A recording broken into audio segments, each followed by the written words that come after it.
Well, it's official, guys. JD5 is back. So let's go ahead and just recap all the big shit that's been going on all day. I mean, what does this mean for the whole entire the NFL now? I mean, does this mean that we back now? We got more people coming back. We already got JD5 coming back. We got Terry McLaurin. We got Debo. We got what's the name? Hell, we even got Noah Brown coming back. I mean, that's a lot coming down the stretch. I mean, could this mean that we could push for a playoff run? I'm gonna put my brakes, but let's get to it before I go any further. What's up, this man? Check out Off the Bench anytime you get a chance. Hey, Off the Bench, it's 89. Check it out.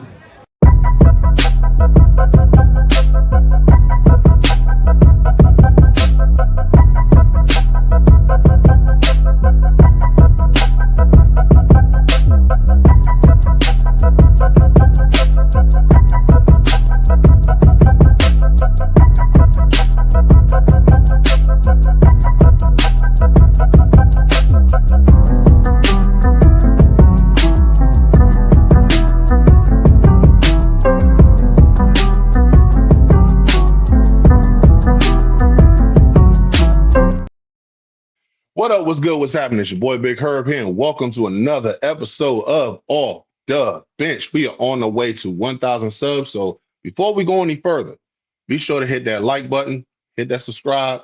Be sure to comment in the comment section and hit that bell. So this way you'll be abreast of what's next coming in on Off the Bench. Ladies and gentlemen, before we go any further, we got royalty in the building. Royalty, you may ask.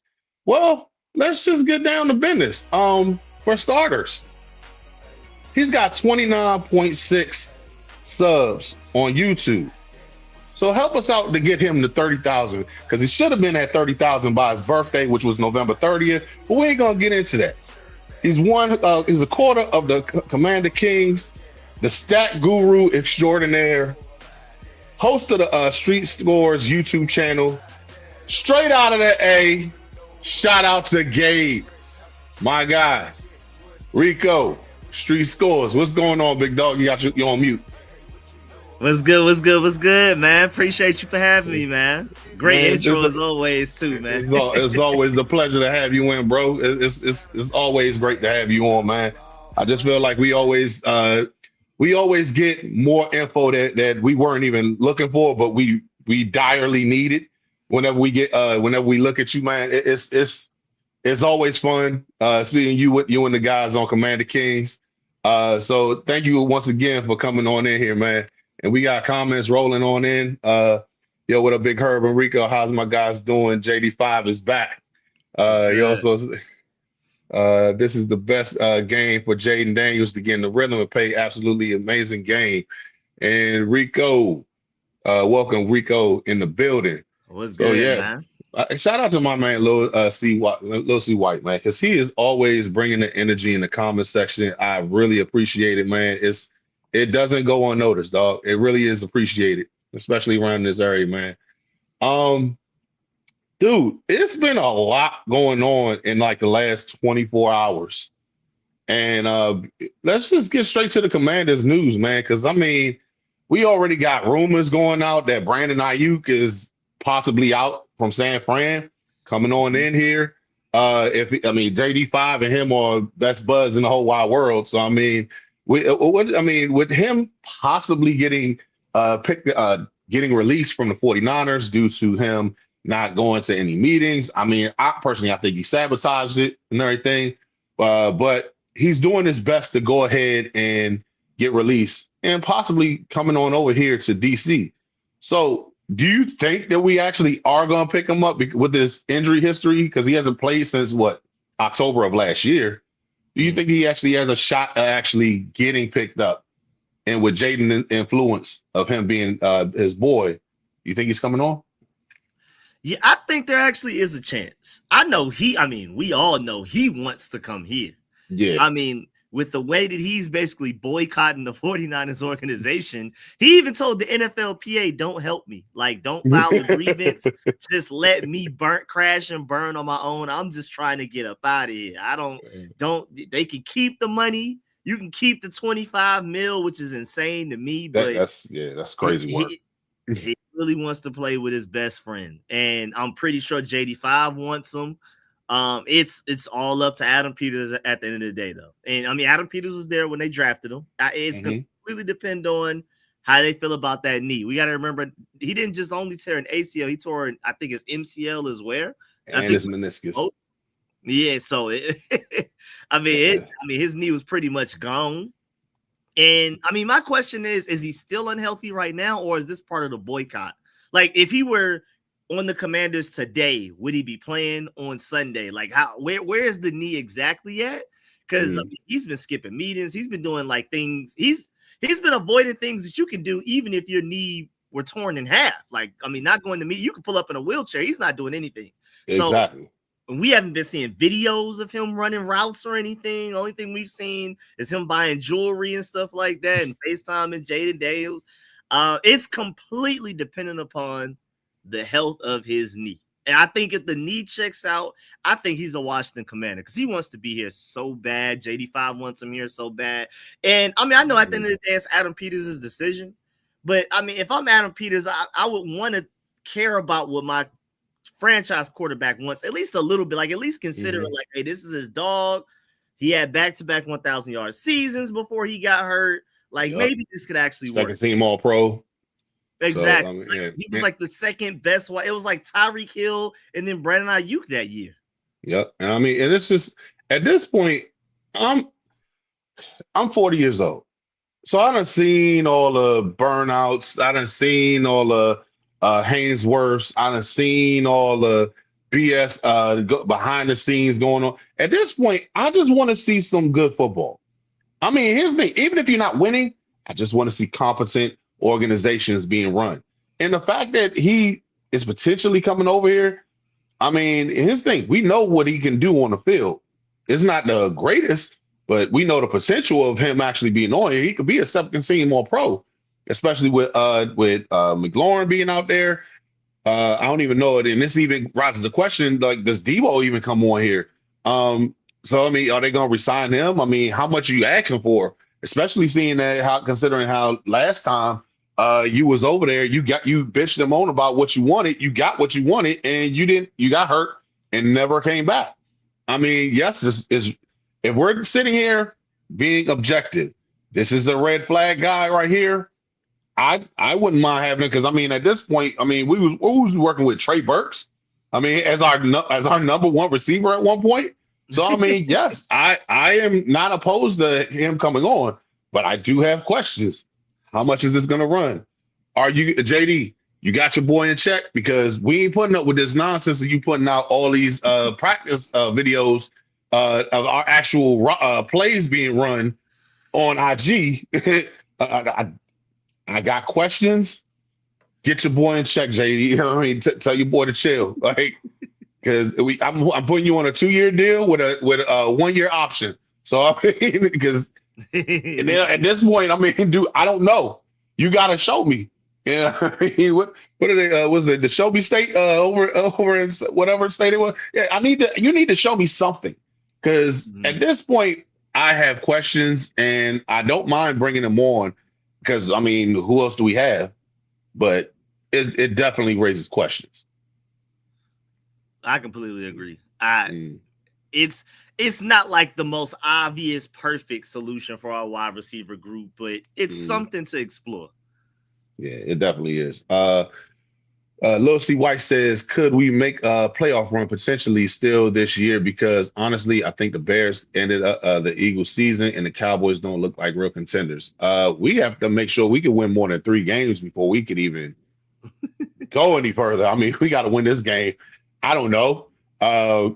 It's funny how just a week ago, I don't know if you remember that song by Jay-Z just a week ago. It's funny, 7 days can change. And we was just saying just the other day, like, man, fuck this. We going for the besides the number 3 slot in the draft. And now we're like, oh, JD back. Can we make a playoff run? I mean, like, seriously, what the hell is going on here? But I mean, it's like technically, statistically, well, we're already eliminated from the playoffs wild card. If you make the playoffs, you literally have to win the division which basically means the Eagles, I guess, have to lose out for the rest of the year. The Cowboys have to lose a couple of times, and then we have to win out. I think like you literally can't afford to lose any more games. Yeah, me personally, I don't see it happening. I know the Eagles are playing the Bills. They're playing us twice, and I don't know who that other team that they're playing, but it's just like, I don't know. It'll be fun just rattling their cages and making sure that we could actually go ahead and just ruin their season. I'm all for that. I said this before, and I think a couple other guys like you, Rio, also said this. I'm down for I'm down for trying to go ahead and get the highest draft pick available, but I need to beat Dallas and I need to beat the Eagles. I can't be swept by the Eagles.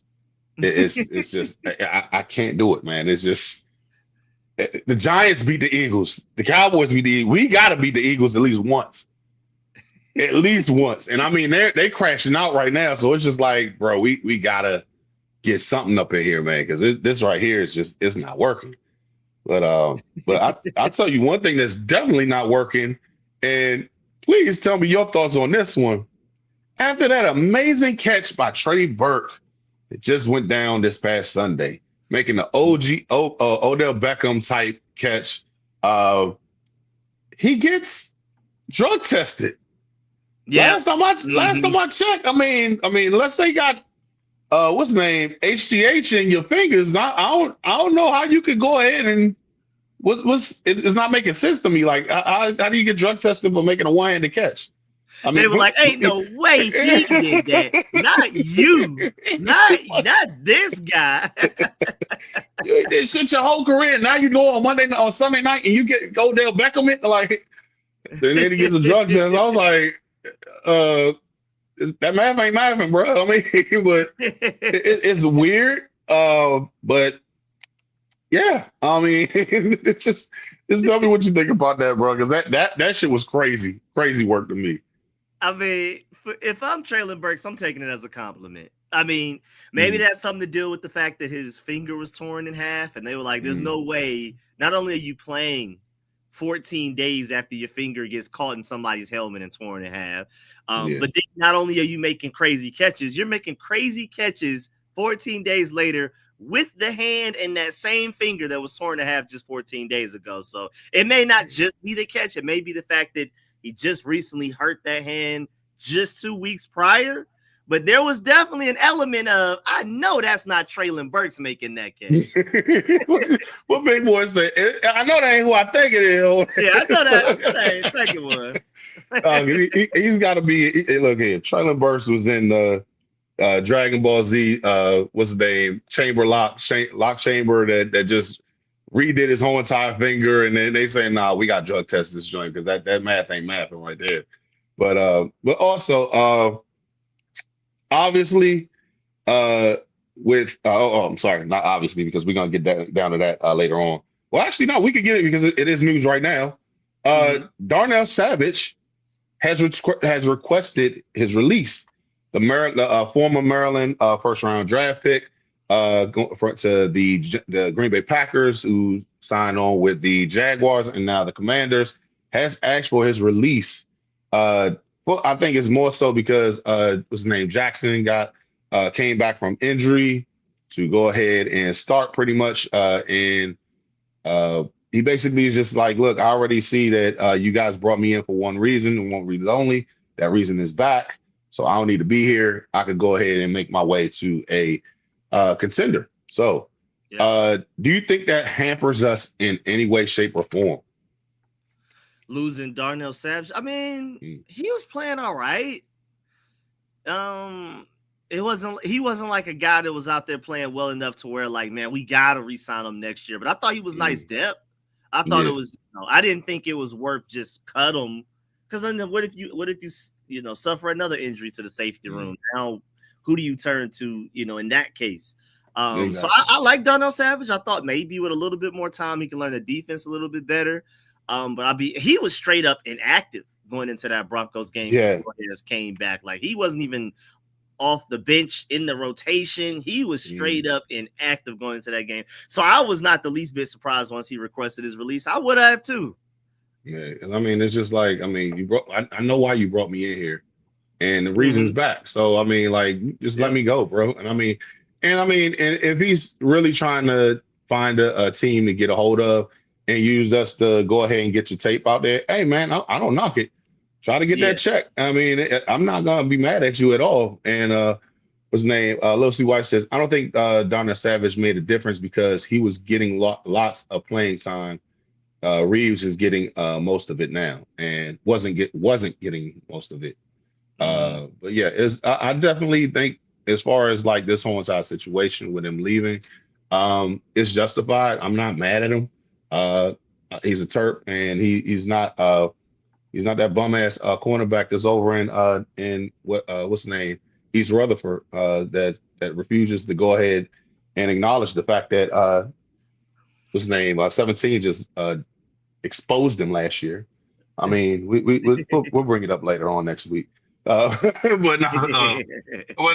just but with that being said, with him being him asking for his release, it was originally looking like Edge Drake Jackson was going to be making his Commanders debut, but looking at the injury report, they have him listed as out. So I mean, does this mean that he's actually going to go ahead and play? Is he going to play anytime this season? Did they put him back on as far as like, hey, we're gonna activate you, but you're out this week? Or, I mean, what do you think that they're gonna have to put him on permanent IR this year? I hope he goes out there, because I did think that was weird that they activated him and put him on the 53-man roster just for him not to play. I thought that was I just assumed he was making his debut until we got the official report earlier today. That's a really weird situation to me. I mean, maybe he just misses another week. I just don't understand why you let him take up a 53-man roster spot just for him not to play. You know, you're gonna cut Darnell Savage anyway. It wasn't like they cut Darnell Savage for Drake Jackson. Yeah, you're gonna have that roster spot open. You could have used that for another position if you had to. So I don't know what's going on with that one. Yeah, it was weird activity to me. Lil C. White says, what's going on with Bobby Wagner, because he missed 2 practices, and they said his knee injury is concerning and may be serious. I say, if he doesn't play Sunday, the injury is concerning, and also backs it up with, if Jordan McGee has to start Sunday for B Wags, do you see him being the leader of the defense potentially Sunday, Rico? Yeah, I think he can be. I like Jordan McGee's talent. I think he had arguably his best game last weekend against the Broncos. Pro Football Focus feels that way, but even just watching it, he didn't play a lot of stuff. I think he only played like 20-something snaps, but when he was out there, it felt like he was out there. You know, they couldn't do that same typical thing with Jordan McGee that they do with Bobby Wagner, where they match somebody up against them. Now, granted, Bobby Wagner is a first ballot Hall of Famer for a reason. Jordan McGee's not going to come in and immediately be as great of a quarterback of the defense as like a Bobby Wagner. But that speed, man, and I've been screaming, please play the speed. Play the younger guys. I want more Tyler Owens at safety. I want more Jordan McGee and Kane Madrano at linebacker. I want more Traylon Burks and those guys at wide receiver, so that by the time we get to the end of the season, Ben Sinnott at tight end, please. You know what I'm saying? The only tight end on roster that didn't make a catch against the Broncos for whatever reason, 2nd round pick. You know, I want to see more from those guys, so that we know by the end of the season, how much do we really need to prioritize linebacker? How much do we really need to prioritize tight end and things like that? And so Jordan McGee is one of those guys. I want him playing as much as possible. Even if he makes mistakes, let him make mistakes while on the way to making plays. Because you can't teach Bobby Wagner speed. You can teach Jordan McGee nuance and awareness, IQ, and things like that. Yeah. It's like the intangibles that he has. The speed. And honestly, I mean, as much as I hate to say it like this, but this could possibly be a blessing in disguise with Bobby Wagner not playing. This means that we're going to get some Jordan McGee tape. Also, just piggybacking on what you said earlier, I don't know what the hell Ben Sinnott did to go ahead and not get looked. I mean, did he say something about Miss Jackson? Did he go ahead and talk about what's the name, Cliff Kingsbury's wife? I mean, what did he do to where it's like Coastal Yankoff is getting a pass, John Bates is getting the pass. What's his name? Zach Ertz, obviously one of the best of all time, getting 10 catches. And I mean, but yeah, you're gonna come on these plays, Ben, but you're not getting a pass. Like at some point, I just was like, look, if he's ass, let me just see it on footage. I want to be able to see as far as like what does he bring? Because one like 2 or 3 catches a year at the goal line and get a touchdown is not showing me shit. We know that he could block. What can he do in the passing game? Because I want to know this because, I mean, hey, if we got to go into the draft and pick up a tight end, do we really need it if Ben Simmons is actually pretty good? Or is he just that ass? Because, I mean, I've been raising questions about that since preseason. So, yeah. I mean, it's just like, dude, what is going on with that?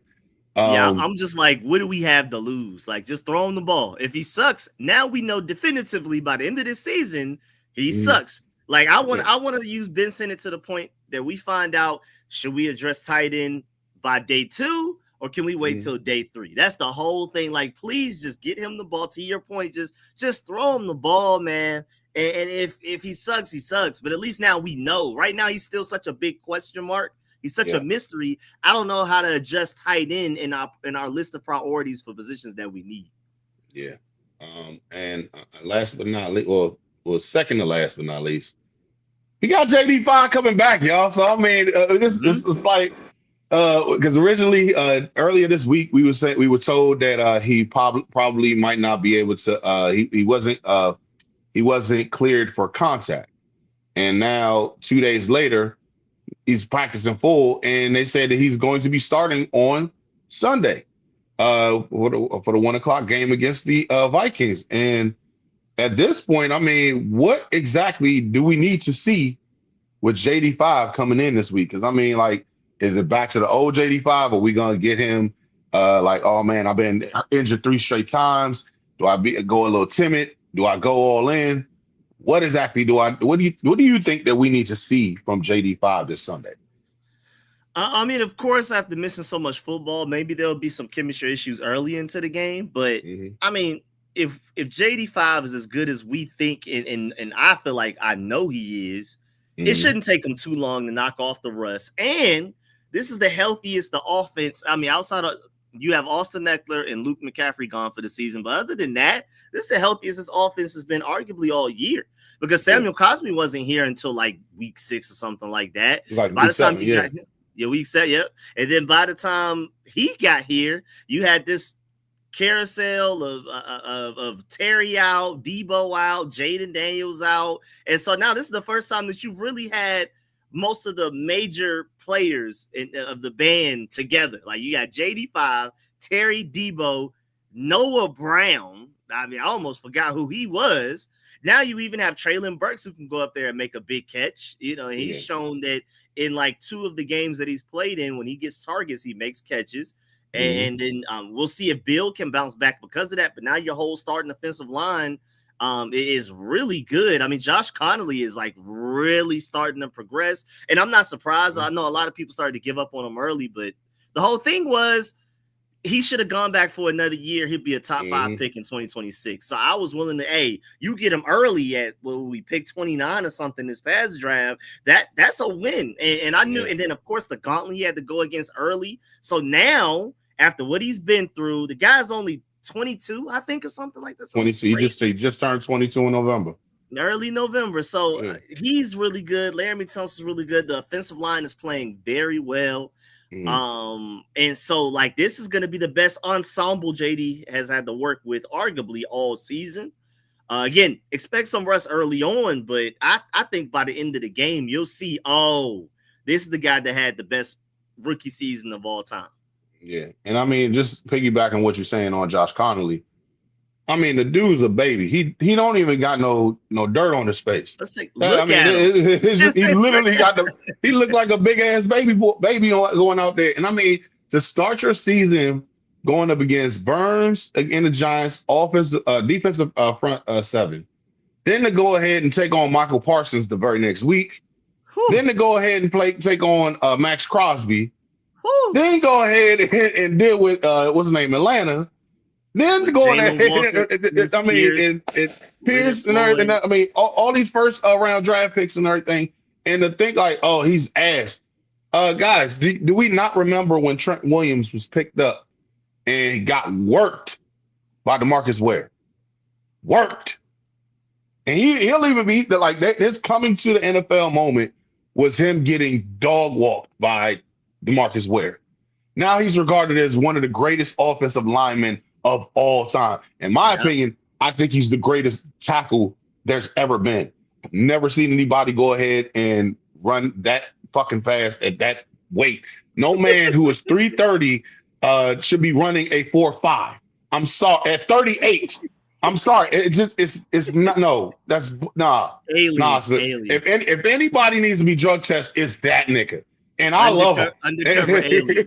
Undercover alien. There should be no that motherfucker. I mean, and his thing originally when Roger Goodell came out there and did the draft with Silverback, and I was like, hey, look, I don't know how I feel about you calling another man a monkey, but that motherfucker that motherfucker is the he gorilla. Ain't too far off though. He ain't, and I mean, it's just like, he not there. But I mean, it's just like I like to see. Getting back to what we were saying as far as JD, I'm expecting him to be able to go ahead and get back that camaraderie and to be able to take over the huddle, be able to go ahead and see the offense move different. We see what it was like when Terry was just in there for one game. I mean, even when you seen it against the what's the name, the Chiefs, you seen it was a different offense. And now we got JD coming back in here. Okay. He's getting his ramps up. Okay. And I mean, and let's be real. Terry could have had like $150 last week. He could have had $150 against the best corner in the league. Football. Yeah. And I mean, and let's keep it a buck. And this is not hyperbolic, what's the name, fan talk bullshit. Look at the footage. Brian Baldinger will tell you everything you need to know about that game. And he was like, yo, they were both giving each other work. But it was legit. Terry was getting busy out there. And I want people to realize, like, hey, this dude do I think he's a top 10 receiver in the league? No, but he's a top 15. And I mean, you got a lot of guys who in this league who was nice. And considering that he's been out 7 straight weeks, or 7 out of 6 out of 7 games, and he put in work against Patrick Surtain. Yeah, no, he nice. He's the best corner in the NFL killer, because remember, Stephon Gilmore won Defensive Player of the Year, and then the next year, Terry gave him work in Indianapolis. So hey man, it's something about when he's going against the best corner. As long as the quarterback gives him chances, Terry gonna do what he need to do. I'm not gonna. None of us are gonna mistake him for like a top 5 wide receiver or something.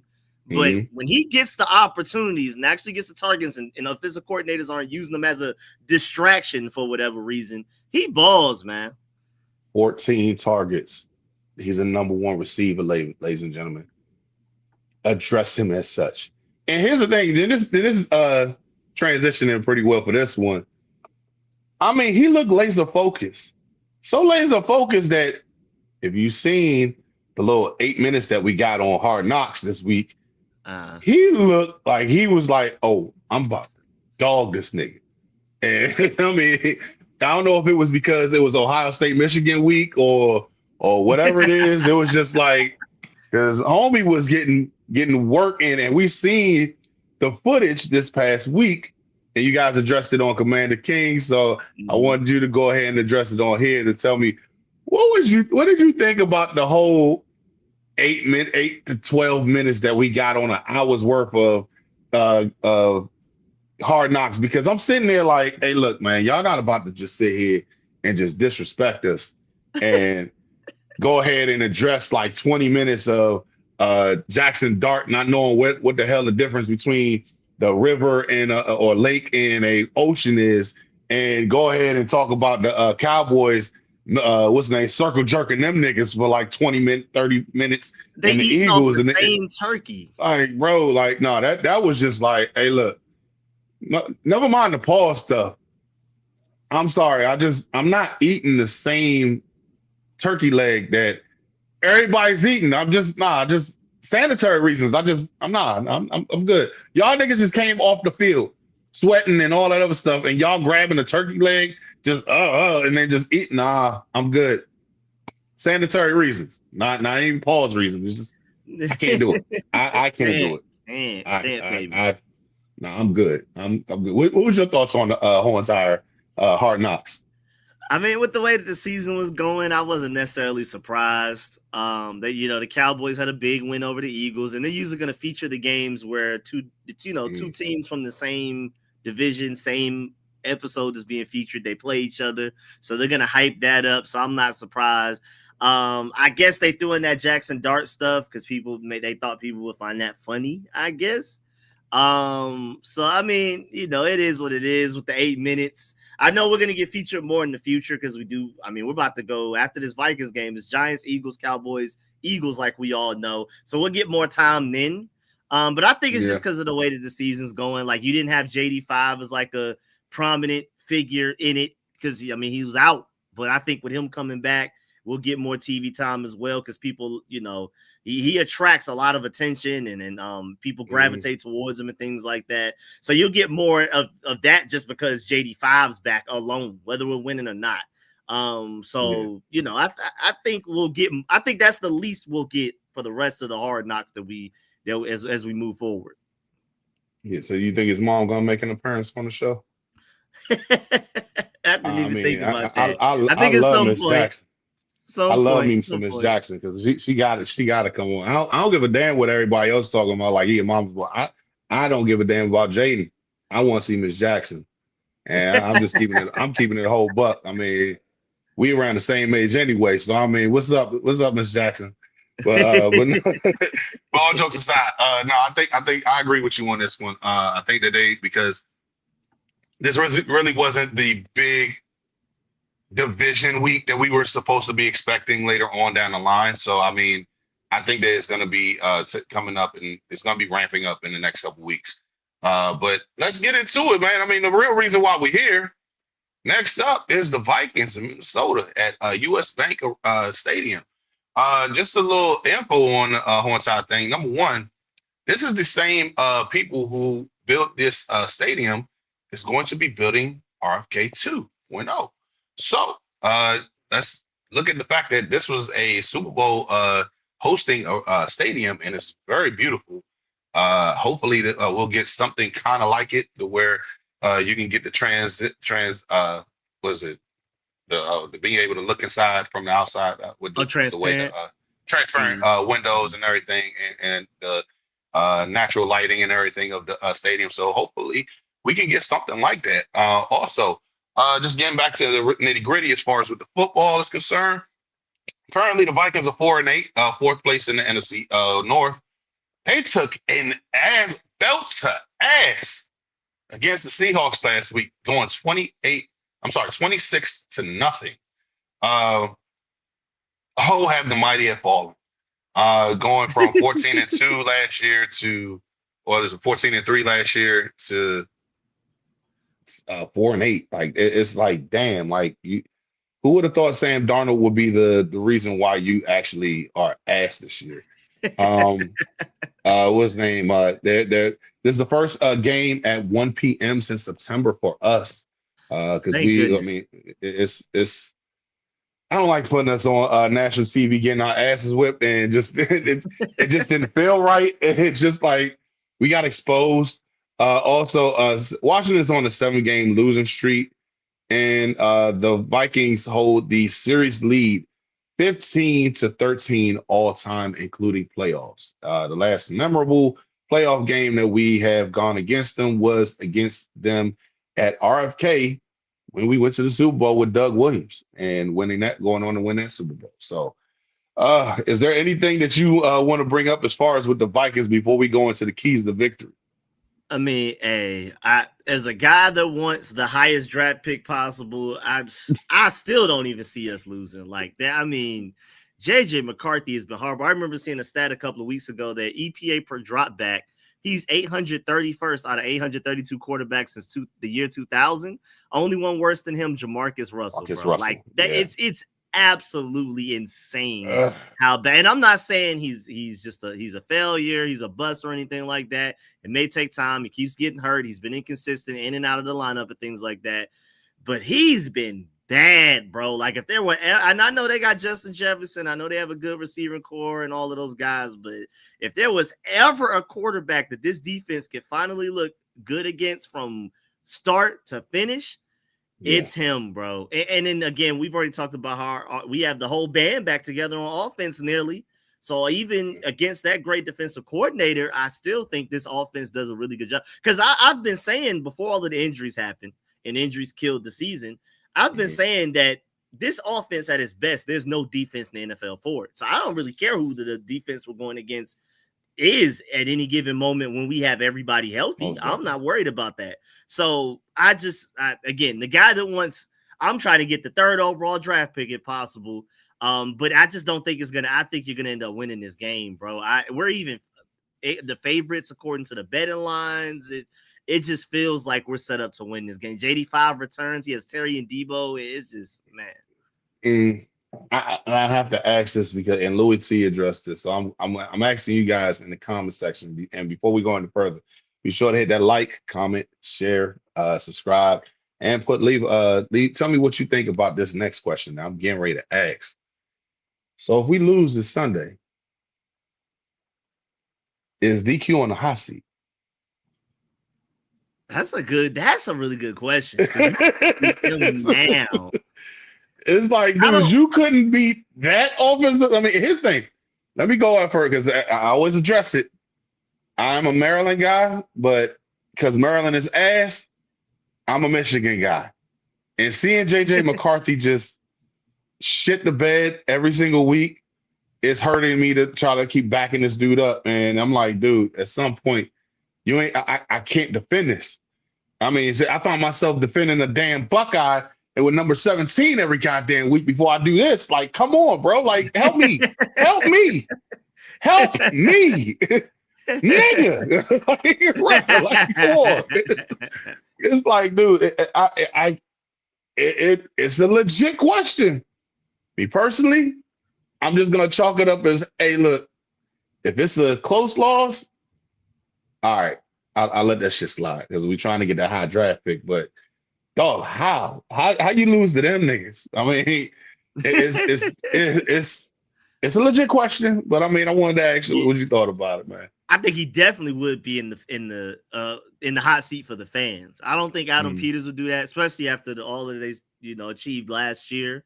I don't think Adam Peters would feel that way, but the fan base for sure would. I know you go out to your point. If you lose and it's close, that's one thing. But if you get embarrassed by this Vikings team, this fan base is gonna have torches and the pitchforks for Dan Quinn after the game.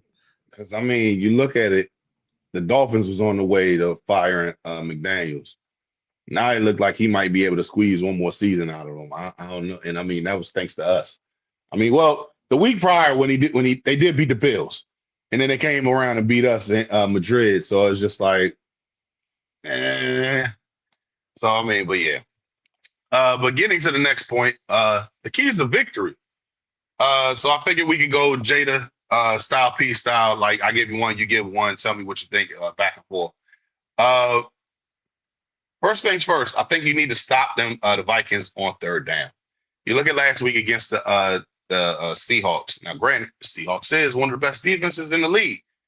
They held them down to 0 points, 2 for 10 on 3rd down conversions, and they got a pick 6. So I think that you need the defense needs to step up on 3rd downs because I don't give a damn who's that quarterback. You should be able to go ahead and stop this team on 3rd down, considering how ass that quarterback play has been since the year started. Yeah, for me, I mean, the offense has to stay on the field. The one way that a quarterback that has been bad can find a rhythm to find some momentum against you is the more throws they go into a game. Like if you get this guy a bunch of throws, something may click. You just never know. So offense, y'all need to run the ball. Convert third downs, whatever you got to do. You got to dominate the time of possession. Don't even give JJ McCarthy a chance to get into any sort of a rhythm. Yeah. Next up, I gotta say, contain Justin Jettas Jefferson. Because it don't matter who's at quarterback. The whole quarterback room could be ass. Justin Jefferson ain't. He may not be number 1A or the consistent the number one. He's 1A. Talent wise, he's one of those. He is, if not the best receiver in the league. Him and Jamar Chase are literally going back and forth. Who's the better receiver in the league? Now we already know the reason why their stat line ain't up, because both of their quarterbacks either are injured or ain't shit. So I mean, with that being said, we still got to cover them. I mean, and you still got what's the name, that second Addison playing. So yep. Mm-hmm. You still got Hawkinson out there. Yeah, you still got to contain these guys at the end of the day. So that's my second one. What's yours? I'm gonna have to say, I think this is a great game for Bill to finally bounce back for the first time since that Chargers game. Now that the offense is fully loaded, there's all these other distractions that the defense has to worry about, their defensive coordinators have to draw up and things like that. This is the time where Bill can bounce back. Now, granted, you know, since this losing streak, Chris Rodriguez gets like 60% of the carries. Bill might get 15. The rest of it goes to Jeremy McNichols. Like he's not getting a lot of carries. He'll get like a series or two where he's the dominant running back, but outside of that, he's not really getting the ball much. But I think this could be the game where he starts to show us against some of those flashes and super potential that he had against the Chargers. Because I mean, of course, to me, he's still the most naturally talented running back on this current roster right now. Mm-hmm. But Chris Rodriguez just hits the holes where they need to be hit. And I can see why Cliff Kingsbury, just wanting the offense to stay on schedule, would prefer Chris Rodriguez over a Bill, especially when you have Marcus Mariota out there and you're just trying to, you just want him to just be a passenger of the offense, do what's supposed to be done. Don't get too creative. Don't go, too far with, trying to get outside of what Cliff Kingsbury asks you to do. Maybe with JD5 back, maybe Bill would be let off the leash a little bit more. And that's seeing that you said that. My next one was going to be, we need to see the old JD5. I need to see some scrambling ability out there. I need to see some, what's the name of it? Escape artist type plays and everything. I need to see him go ahead and get these quick passes going in and out. I need to see at least one bomb just to keep the defense honest. I need to see the old JD5 back. And I mean, yes, I was one of the main people screaming at the top of my lungs, yo, we need to go ahead and get JD, let him sit the rest of the year. Now that he's actually come around again, it's just like, I didn't want to have him come back. But hey, look, bro, if you're going to come back, I need you to go ahead and ball out and just give me something to, I mean, that 7 straight losses is like, bro. Like, come on, like I can't sit here and watch this shit no more. Like, but yes, JD5 has to come back and be the old him. Yes, sir, and I completely agree with that. And also, Mike Saverstill, you got to be the better Michigan player. You know what I'm saying? Between the two, y'all are directly matched up against each other. You're gonna get targeted. There may even be sometimes you end up on Justin Jefferson. You need to be the better Michigan guy. This is their first time facing off since they've both gotten into the NFL. He was even asked about it in the locker room and things like that. Mike Saverstill, you got to be the better Michigan man. Yeah, you got to go root for the good guys. Lastly, let Terry cook. Terry had 14 targets against statistically, I think they were the fifth best defense, third best defense in the league. With the Broncos, he gave them niggas work. He should be able to go ahead and be unleashed this week. So let Terry cook. That's my last one on this one right here. So what's your last one, bro? I mean, it may not necessarily lead directly to victory Sunday, but in the future, well, please play these young guys, man. I want Ben Sinnott targets.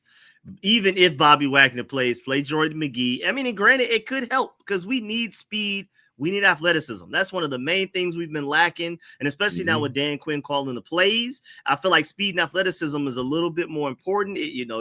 It's actually more usable. It's better utilized under Dan Quinn's teachings than under Joe Witt Jr. It felt like whether we had the slow old guys out there, if we had the fast young guys out there, it didn't feel like it mattered. But with Dan Quinn and the zone defense that he's having to switch to with Amos and Lattimore out, I feel like speed really matters. Like it is amplified how much we need speed on the defense. Oh, and just really both sides of the ball, man. I just play the young guys a lot, as much as possible, bro. The season, it's over. We could debate about whether we want the draft pick, we want to prioritize the Eagles, and be like making the playoffs again. The Eagles could tie one more game and we're out of the playoffs. That's all they have to do. They don't even have to win one, just tie one more game and we're cooked. So just go ahead and invest in 2026 and play these young guys so we have a better idea of who's good or who's not by the end of the season. Exactly. And going into the next part, who is your X factor? I'm gonna let you go ahead and get the first dig on. Who do you think is our X factor to win this game this Sunday? I think Jordan McGee. I mean, we've talked about him a lot. I think he's going to be huge. Again, especially if Bobby Wagner's not playing, but even if he is, TJ Hawkinson is one of their favorite targets. And we've seen with opposing offenses due to our defense as far as matching Bobby Wagner up in coverage against tight ends or whoever they want to throw the ball to, running backs, whoever. Jordan McGee is going to be a huge part of that. I know he got, he got killed that one time by Jahmyr Gibbs in that Lions game. But for the most part, he's typically fairly solid in coverage. I think he's only getting better the more he plays. I think he's going to be a huge reason as to why we win or lose this game. Just to piggyback on what you're saying, number one, we haven't been able to cover tight ends since the turn of the century, in my opinion. I'm just keeping it a buck because, just naming shit, you can name the whole entire every Eagles tight end who's ever played since the 2000. Brent Selleck, Zach Ertz, what's the dude's name that's on there right now? What's the tight end that they have right now? His name is drawing a blank, but every single tight end who has actually been relevant has been kicking our ass. And even if they're just, they're borderline pretty good, we can't cover tight ends for whatever reason. I don't know why. I don't know what it is. This bend but don't break bullshit. It's just like giving them hey, we can just go ahead and they're gonna give up 4 yards. Well, let me just step my big body back 1 extra yard and then get 5 yards. Hey, that's a first down now. It's say the Green Bay tight end was a Tucker Kraft or whatever. Oh my god, like dude, he looked like a fucking all pro. And I ain't never heard of the motherfucker before that game. Like Jimmy Graham out there, dude. The Jimmy on steroids, like dude. Flexing in the damn what's name, Lambeau Leap, just like bro, like dude, who is this dude? Like I just to remember vividly, the guy who I was playing in fantasy football got 30 points off of him alone in that second game. I'm like, bro, I'm like, what the fuck? And I ain't never heard this dude before. And but no, my X factor of this game, JD5. Yes, we know what Marcus Mariota brought to the game last week, but let's keep it a buck. JD is better. And JD would have came over there on that blitz, recognized it, and then just lofted it over top. He would have gave it some touch, and Nick Bonito would have came over there and tried to jump for it, but he would have missed it. And say whatever you want. We don't know what would happen because JD didn't play. I don't give a fuck. This is my damn channel. I'm gonna say what I say.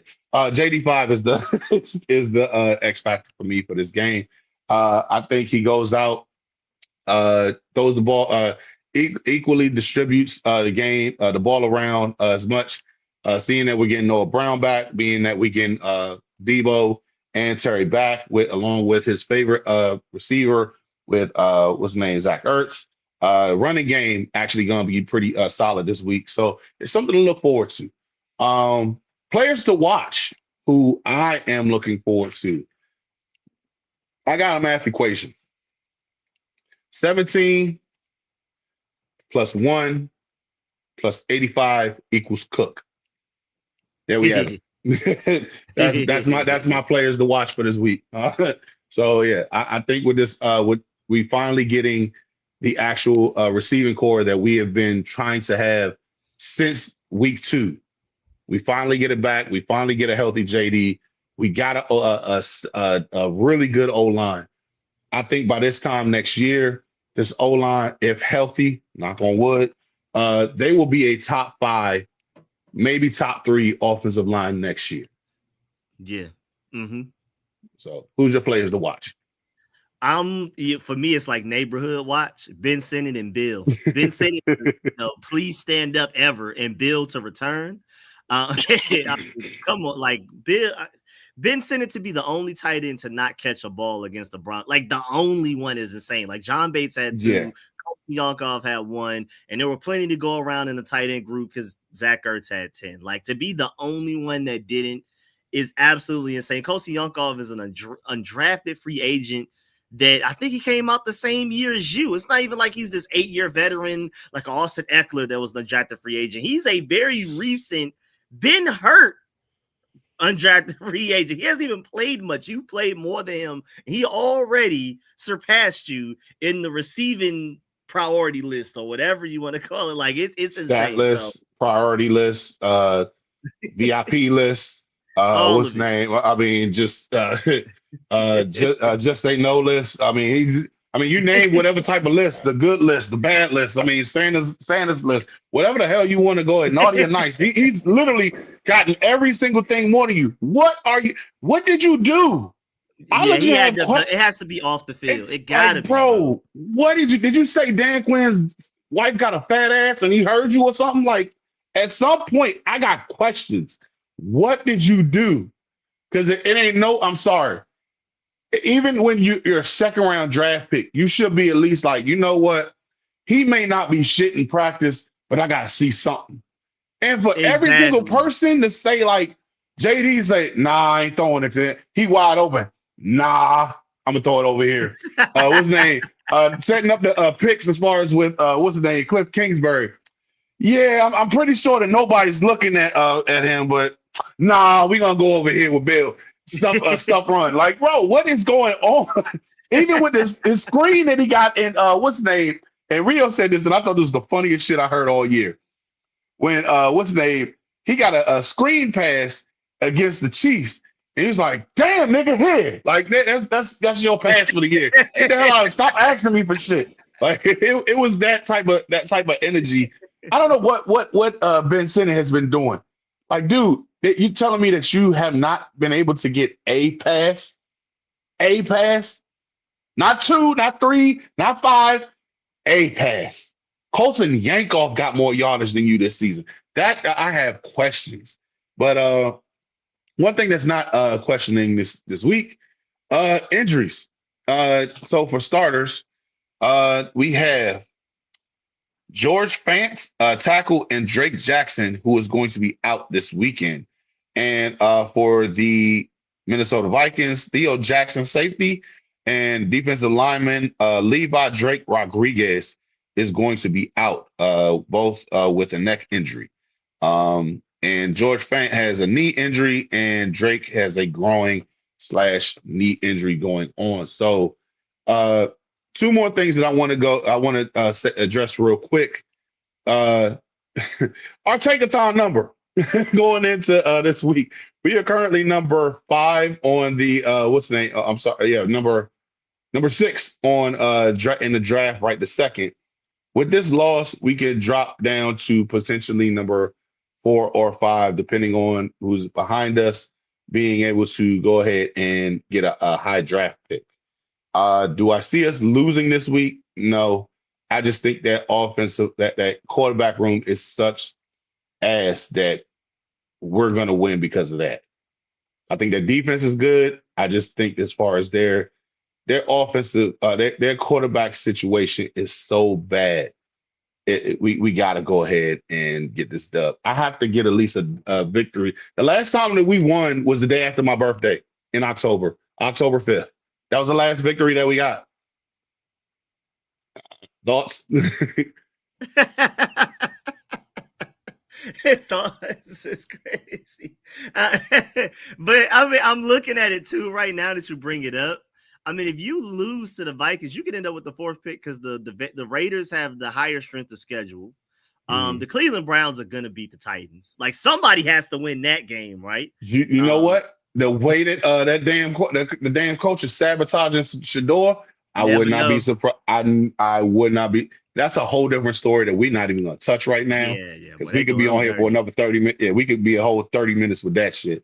But yeah, it's just And then if you win, there's a chance you can go all the way back to, I think, the furthest back, worst case scenario, you go back is to like 11. So somewhere we're going to be in the range of 4 to 11. Either way, it's not that bad. And again, to your point, and we both talked about this already, I think even as a guy that wants a high draft pick, I don't see how you necessarily lose to the Vikings with your entire ensemble of offense outside of Eckler and Luke.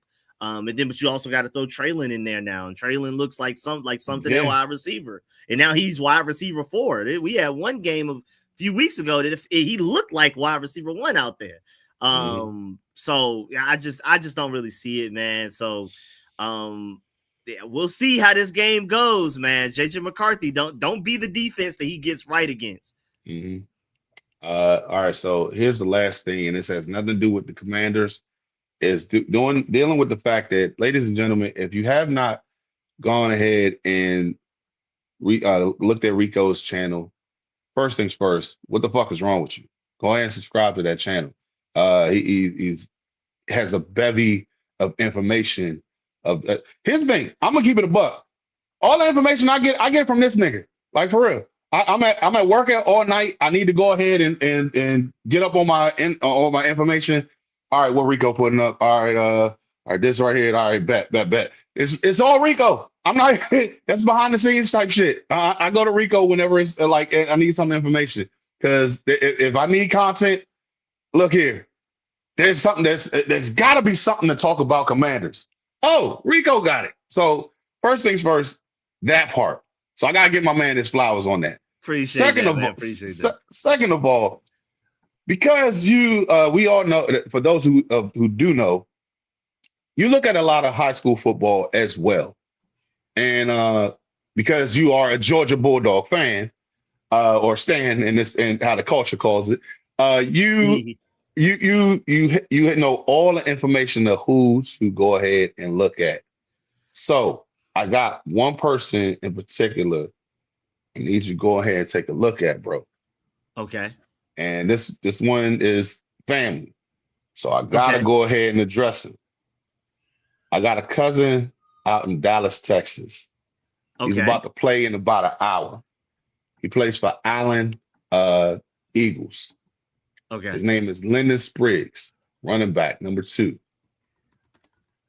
The boy just had a hell of a week this past week in the playoffs. In the 3rd round, he went up against Permia, the team that's from the Friday Night Lights lore, the actual team. Yeah, he apparently they were saying some shit about, oh, nobody gets 100 yards on us or whatever. Yeah, that motherfucker dropped 150 and 3 touchdowns on 15 carries. So yeah, I gotta shout out my little cousin, Lyndon Spriggs. Shout out to you, bro. Go ahead and get busy this week. I'm trying to look up the team that's who he's going to be playing this week, but currently ranked at number 5. I think, if I'm not mistaken, number 5 in the nation. They are the top 5. They're a top 5 team in the whole entire country. Second in the state of Texas, if I'm not mistaken. But yeah, they gets busy down there. I called up his mom, my first cousin. I was like, look, I gotta be out there next. I gotta go to homecoming next year. I knew he was good. I didn't know the nigga was that good. So I got to go ahead, and I'm like, hey, yo, look at my cousin. My cousin on his way. He killing it out there in Texas. So I mean, me personally, 2027. I'm seeing all of it. Yeah. Oh yeah. My boy Nice out there. So if you get a chance, go ahead and check him out. Like I said, they got a game tonight. But it's the round 4. I think this is the game in order to get into the state semis. So yeah, go ahead and check out Allen Eagles. Here's the thing, and because you know more about it, I don't follow it that much.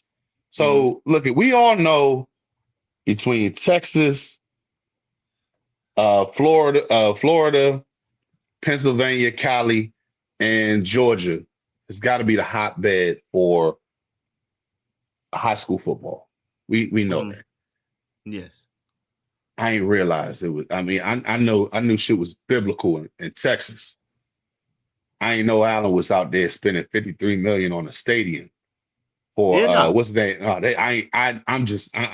not aware of that shit. I mean, I keep it a Football buck. different down here, man. It's, We don't have nothing else to look forward to. like it's funny. It's funny We got because nothing else to look forward to. my dad went up to Pittsburgh with his boy Wayne, God rest his soul. He was like, "Yeah, we going to the high school football game this weekend on a Friday." He was like, "I ain't got nothing better to do." Yeah, that is something better to do. That's just to watch the football. That's the best to do in most. They shut down the whole town for it. I'm like, and this is see that they travel 3 hours out the way. Now, mind you, I know. Look here, I know Texas is huge, but just going there and me being from Maryland, I'm not looking at the fact that going from Houston to the other side of Houston, it can potentially take like 2-3 hours just to get there. So yeah, I'm not abreast of that. So, but as far as just going ahead and seeing that, damn, like they take shit serious down there. I gotta go.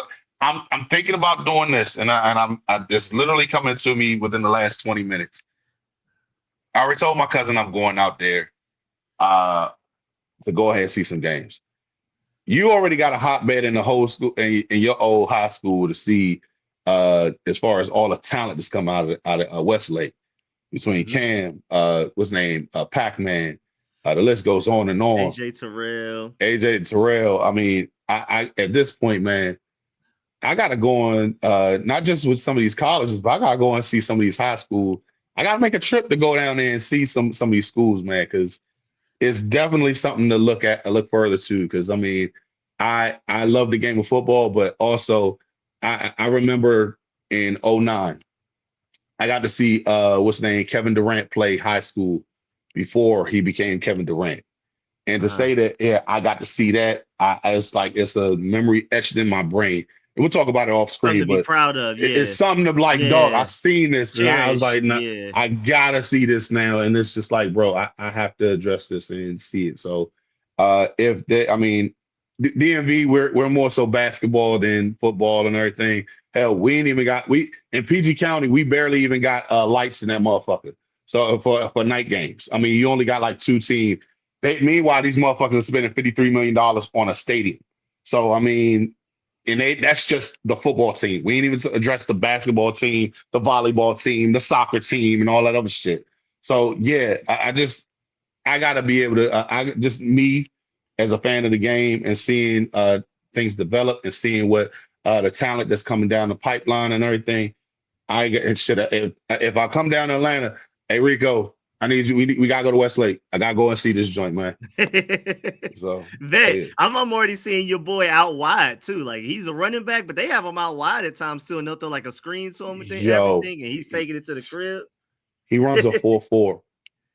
Oh yeah. And he's only like 16 or 17 years old. I was like, class. He's a junior.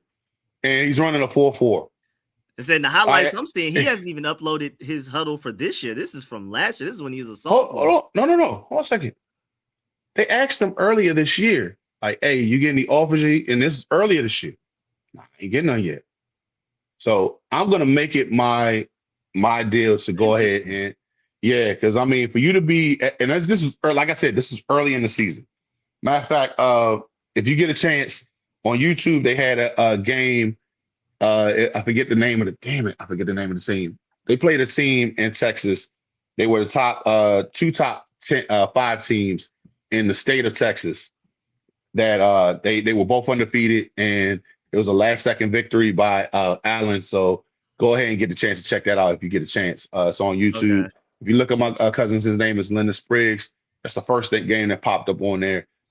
Hell, even as far as just it's not just like the parents in the stands just recording and going. No, they have a whole entire media team, commentary to go ahead. And for those of you who don't follow college, high school football or whatever, they have a whole entire thing going on down there in Texas and other places.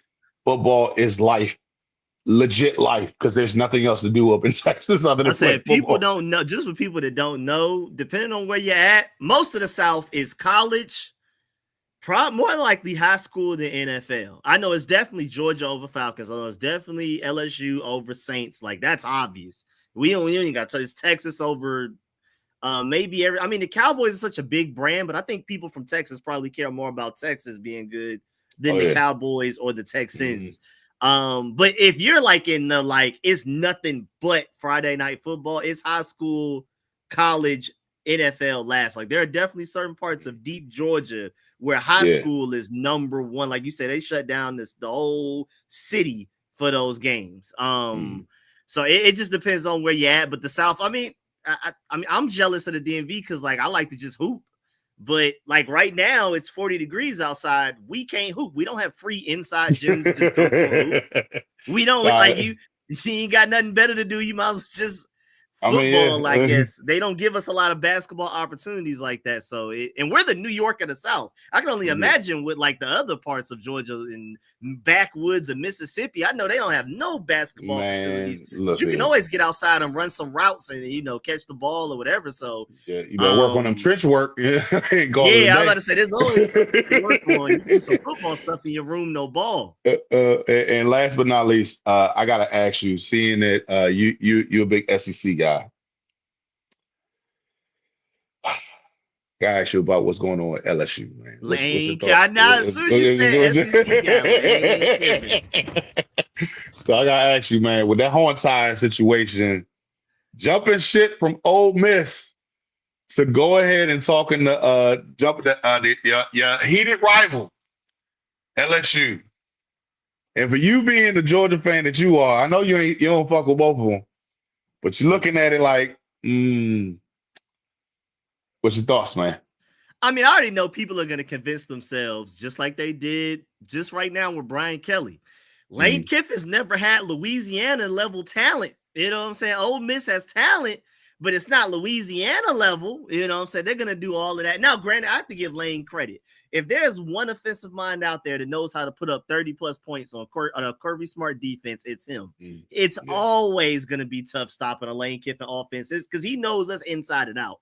He's so close with the Georgia staff, Kirby Smart and stuff. So we always got to worry about him putting up points. But as far as him ever winning the big game, I don't really see it. And the exit was so ugly. He told people you got to be on a plane with me tonight or I'm not hiring you. Crazy stuff. Then he was getting in that fight with the reporter. They called I saw that. He called him a hoe. You can't turn a hoe into a housewife. And he told him, you say that to me in the locker room and stuff like that. See how it goes. That was on tape. That was a really ugly exit. And I saw something about they just threw his clothes outside. It's like a whole rack of his clothes from his office. He left so quickly he didn't have a chance to come. He didn't even want to get it. He I'm trying to get up out of there. Yeah, I could just go ahead. The check that they gonna clear me is way bigger than yours, so I ain't even worried about that shit. So, he's like, what he said, cancel that bitch. I'll buy another one. So, but no, even just, I mean, like I say, I am a Michigan fan. But I from time to time, I like to see LSU go ahead and do their thing. And LSU has always been fun to watch. So, I mean, it's just something to just look forward to. And the Magnolia Bowl is LSU.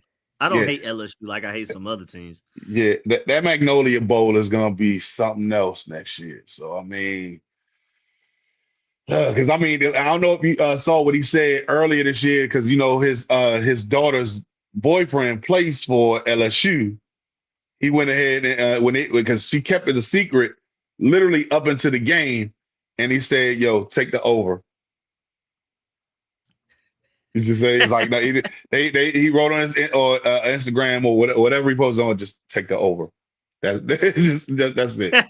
And I was just like, "Damn!" Okay, that's where we're going. But Lane Kiffin's fun because he even after the Kirby Smart whole timeout thing. As soon as we played Ole Miss, he kind of faked it and was made a joke to the ref. Lane Kiffin's always been fun. He doesn't take himself too seriously. No, I mean, shit. If you see what happened, how he started coaching, I mean, you know the story about that with him in Fresno State. As I heard briefly, I don't know the details, but I heard it was a very strange start. Quick story time, because for those of you who don't know, Derek Carr the number one overall draft, the 1st Mhm. overall draft pick for the Houston Texans in the history of their team. He was at Fresno State, and he was originally just playing, and Lane Kiffin was the backup. The backup, it was being like, yeah, I'm not getting no playing time out here, so I'm just coming out here in shorts and no pads, no nothing. I'm just coming out here with shorts and a t-shirt. And the coach was like, why the fuck you had to put your pads on? He's like, I'm not gonna be playing. He's playing right now, so when am I ever gonna get on the team? And so the coach threw him off there and called Monty Kiffin, his dad, who is the Tampa Bay defensive coordinator. And he's like, look, you ain't quitting this team. You better get your shit together. So he was like, fuck it. I ain't going to be playing. So I figured I'd start coaching. He's been coaching ever since. That's crazy. Yeah, I did hear something about that's crazy. So, yeah. But anywho, shouts out to him. He knew what he wanted to do. Yeah, I mean, hey, it's an asshole move. But I mean, hey, it's the Wild Wild West in college football. So, but anywho, man, I don't want to hold you up, man.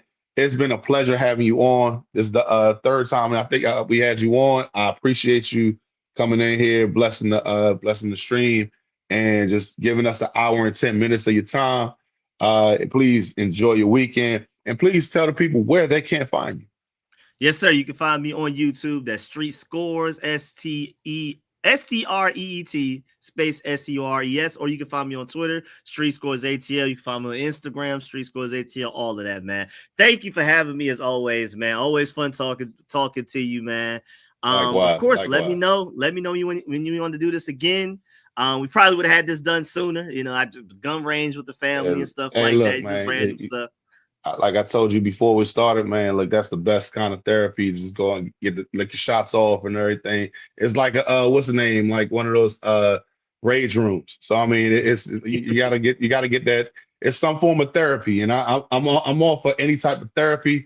Just make sure that you just be safe and you got them safeties on whenever you going ahead and moving them pistols around. But like I say every single time, guys, please be sure to hit that like, comment, share. Tell me what you think about the show, whether you thought it was good or bad. Get indifferent. Tell me what you think. Who should JD be starting? Should JD be sitting for the rest of the year? When the fuck is Ben Sinnott actually gonna catch a pass? Tell me what you think in the comment section, guys.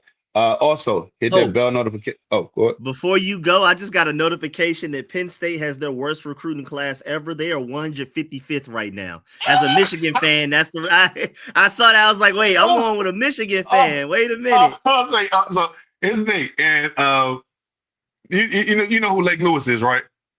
Yeah, Shouts out Lake Lewis. Real cool. I give him shit every single time I can, and I can't really do that much because like I said, I'm a Maryland first guy. But he'd be like, dude, you're a Maryland fan. I'm not worried about you. And now to see them just, oh, this is so beautiful. They have a list of all of the schools that they're ranked behind. Idaho State, Towson, West Georgia, Weber State, Utah Tech, Akron. Utah Tech? I didn't even know they exist. Who the hell is Utah Tech? Arizona. And they don't even they haven't hired anybody yet, too, crazy enough as well. So yeah, who the fuck wants to take that job? Who? Don't worry, I'll wait. Their 5-star running back already decommitted, and Georgia's trying to see if we can get a hold of him. Fuck all that Georgia shit. Come to Michigan, baby. Come to That maize and blue is gonna do it. That maize and blue will do you right, man. Don't go to that. You better not go to that Scarlet. You better not go to that Scarlet Red because we're coming after you. But no, all jokes aside though, for real, guys, help us grow so we can do more by hitting that like, comment, share, hit the bell notification to be abreast of what's next. Guys, it's been a pleasure as always. Left hand up. Who are we? The Commanders. Peace.